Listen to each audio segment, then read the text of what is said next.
Hello everyone, welcome back. आज के इस वीडियो में हम आपके सब्जेक्ट इंग्लिश सेट ए क्लास 12 के हाफ ईयरली पेपर का एनालिसिस करेंगे। आई होप आप सभी का पेपर बहुत अच्छे से हुआ होगा।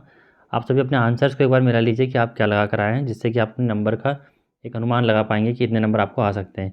यहाँ पर कई लोग जो है पेट रखना चाहते हैं, पालतू डॉग या फिर एक पपी। तो यहाँ पर बताया गया उसके बारे में कि एडल्ट डॉग रखने के क्या नुकसान है, मतलब क्यों लोग एडल्ट डॉग को रखना नहीं चाहते हैं बल्कि एक छोटे पपी को रखना चाहते हैं, उसके बच्चे को, क्योंकि उसकी ट्रेनिंग करवाई जा सकती है, वो काफ़ी एनर्जेटिक होता है।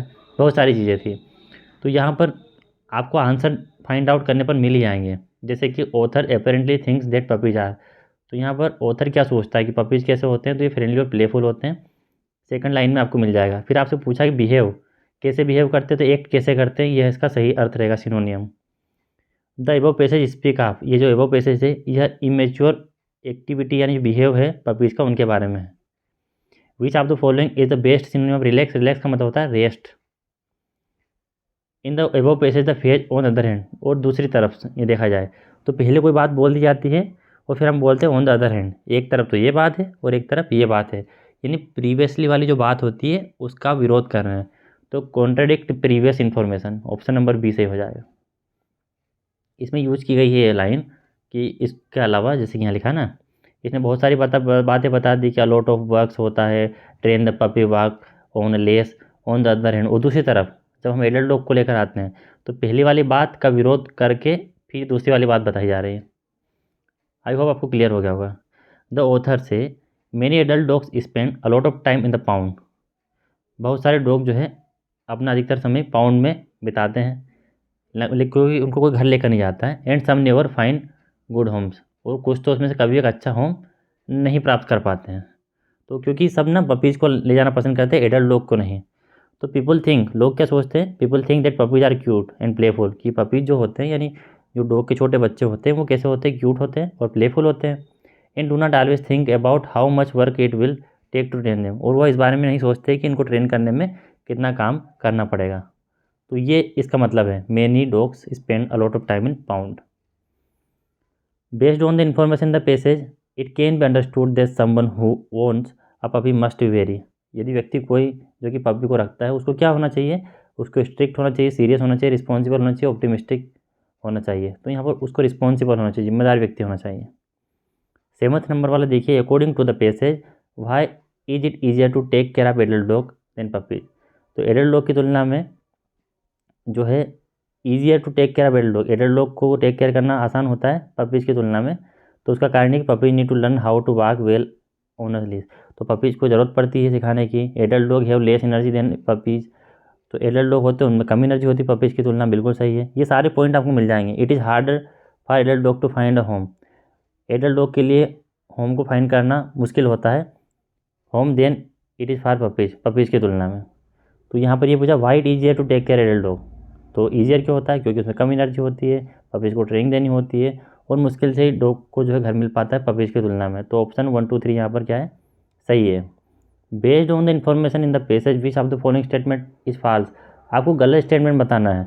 तो पपीज है अलॉट ऑफ एनर्जी, हाँ होती है, बिल्कुल करेक्ट है। Puppies needs a lot of attention, puppies को अटेंशन चाहिए, आपका ध्यान चाहिए, ध्यान रखना पड़ता है, इसलिए रिस्पॉन्सिबल ओनर होना चाहिए उसका। Adult dog do not need to eat very much, adult dog को बहुत अधिक खाने की आवश्यकता नहीं होती है, एडल्ट डॉग को अधिक खाने की आवश्यकता होती है। तो गलत क्या है, सी वाला, सी वाला आएगा कि ये गलत है, उनको ज़रूरत होती है अधिक खाने की।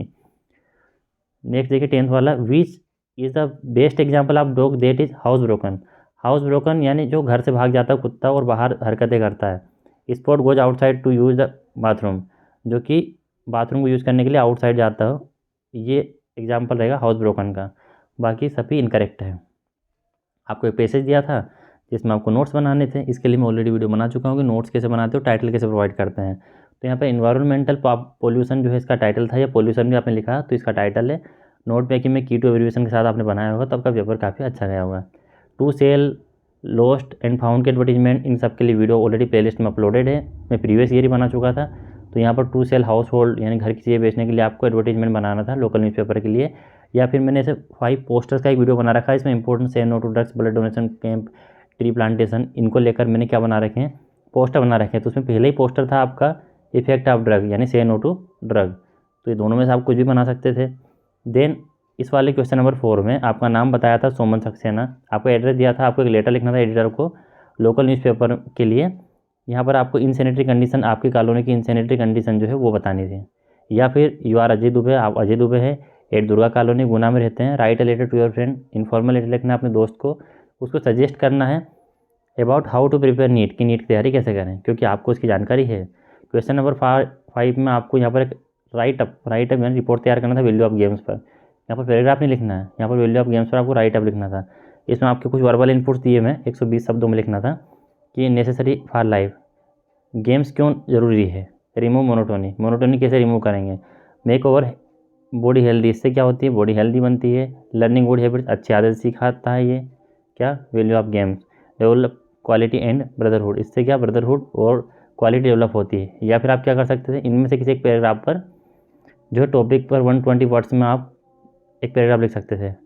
Pollution problem a great challenge, इसको आप लिख सकते थे, आपके इसमें ही दिया था ये। आज तो आपके नंबर 4 मार्क्स से फ्री में आते हैं, अगर ये पोल्यूशन वाला आप लिख देते ना तो 4 मार्क्स आपको यहीं मिल जाते हैं। चलिए सेक्शन सी में आ जाओ। दो ही रीच येट, हालांकि वो अमीर है फिर भी वह दुखी है, तो पढ़ नहीं आएगा, दो के साथ हमेशा येट आता है।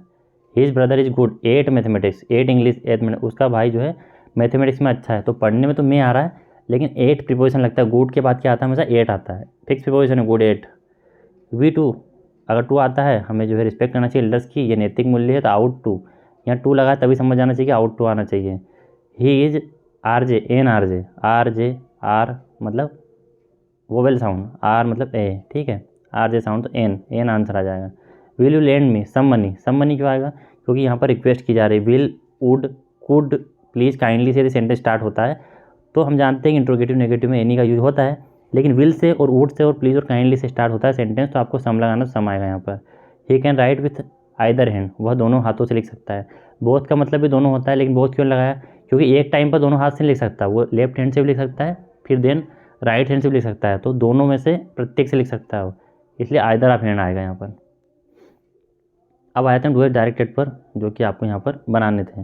पहला सेंटेंस देखिए, सी ऑलवेज कम्स ऑन टाइम, वो हमेशा समय पर आता है। अब आपको नेगेटिव बनाना है विदाउट चेंजिंग द मीनिंग, बिना अर्थ में परिवर्तन किए। कैसे बनाएंगे, अर्थ में परिवर्तन भी नहीं होना चाहिए और नेगेटिव बनाना है, तो ऑलवेज को कर देंगे नेवर, इसका मतलब होता है हमेशा समय पर आता है। सी नेवर लेट, वह कभी लेट नहीं होता, कभी लेट नहीं होता इसका मतलब समय पर आता है, तो हमने नेगेटिव बना दिया और उसके सेंटेंस की मीनिंग को भी वही रखा। सी नेवर कम्स लेट, वह कभी भी लेट नहीं आता, बिल्कुल, तो कभी भी लेट नहीं आता इसका मतलब वो हमेशा टाइम पर आता है, तो नेगेटिव बना दिया और मीनिंग भी हमने चेंज नहीं किया। He did not teach English, he did not teach mathematics, neither nor से जोड़ना था, तो क्या बनेगा इसका, ही टोट।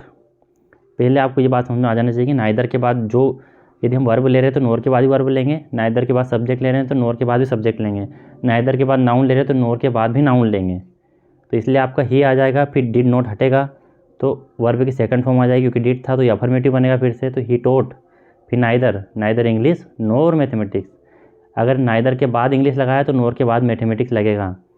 ही नाइदर टीच इंग्लिश या टोट इंग्लिश नहीं आएगा, नाइदर के बाद टोट या टीच नहीं आएगा, गलत हो जाएगा। He taught neither English nor mathematics. The boy said to me I know you, change into indirect, तो सेड का क्या हो जाएगा, सेड टू का told, the boy told me, फिर दैट लगाएंगे। आई जो कि फर्स्ट आपका क्या है, फर्स्ट पर्सन है, सब्जेक्ट के अकॉर्डिंग चेंज हुआ, बॉय के अकॉर्डिंग, तो बॉय क्या हो गया, ही। फिर इसके बाद में ये आपका प्रेजेंट का इंडेफिनिट है तो इसको बदलेंगे पास्ट के इंडेफिनिट में, तो वर्ब की सेकंड फॉर्म लगाएंगे।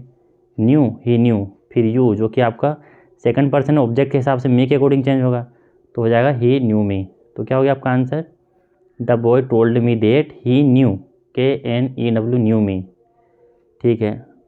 आई have not done it, passive voice change करना, it has not been, perfect tense तो परफेक्ट कंटिन्यूस की हेल्पिंग लगेगी, तो इट सिंगुलर है तो it has not been done by me. आपको अंडरलाइन जो क्लास है इसको बताना था, आइडेंटिफाई करना था, तो ये जो वेयर है ना, वेयर, ये स्कूल जो कि नाउन इसको डिफाइन कर रहा है, इसके बारे में बता रहा था, एडजेक्टिव क्लास या रिलेटिव क्लास।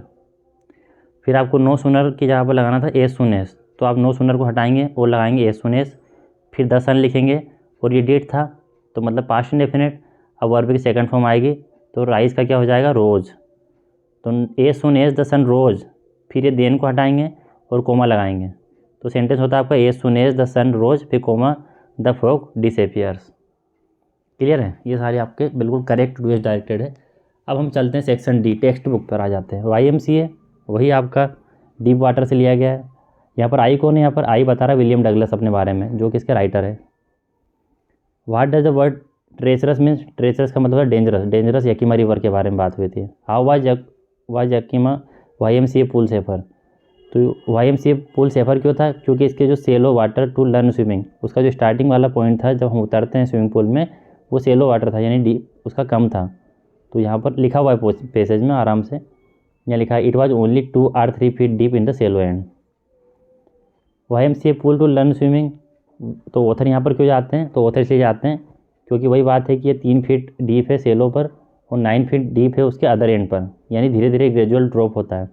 तो YMCA पूल जो है सेफ़ है इसलिए गए थे, तो बिकॉज इट वाज सेफर। तो फोर्थ वाले में क्या आ जाएगा, safer. What did the author mother warn him against, तो उसकी माँ उसको बताती है कि डेंजर है, गेंगर को डेंजर कर लेना, डेंजर आप यकीमा रिवर, यहाँ लिखा हुआ देखिए। The Yakima river was treacherous, Yakima river कैसी है, डेंजरस है। मदर बताती है उसको ये लिखा है कॉन्टीन्यूली वार्न, लगातार उसको वार्न करती है इसके विरुद्ध में। And kept fresh in my mind detail of each drawing in the river, और जो भी व्यक्ति अभी तक उसमें डूबे हैं उनकी यादें मेरे दिमाग में ताज़ा रखती है, जिससे कि मैं उस रिवर के पास ना जाऊँ। तो डेंजर ऑफ द रिवर आएगा यहाँ पर। अब आ जाते हैं आपके कीपिंग क्वाइट, जो कि पेब्लो नेरुदा ने लिखा हुआ है। तो कीपिंग क्वाइट के पोएट कौन है, ये कीपिंग क्वाइट से है। What does the poet want other to, दूसरे लोगों से पोएट क्या चाहता है, शांत रहो और इंट्रोस्पेक्ट करो, यानी आत्मनिरीक्षण करो। ऑप्शन नंबर सेकंड सही है। Why should we keep quiet according to the poet, poet के अकॉर्डिंग हमें शांत क्यों रहना चाहिए, इससे शांति होगी, मतलब चुप रहने से क्या होगा, इससे पीस मेंटेन होगी। फॉर मेंटेन ब्रदरहुड, हम हमारे भाइयों के लिए टाइम निकल पाएंगे तो मेंटेन होगा ब्रदरहुड। साइलेंस के लिए ऑल ऑफ द अबव। अब हम आ जाते हैं आपकी विस्टास बुक से, जो कि द टाइगर किंग से लिया गया, लिखा है इसको काल्किन ने। तो पूछा ये कहाँ से लिया गया, तो टाइगर किंग से लिया गया और लिखा किसने, काल्किन ने।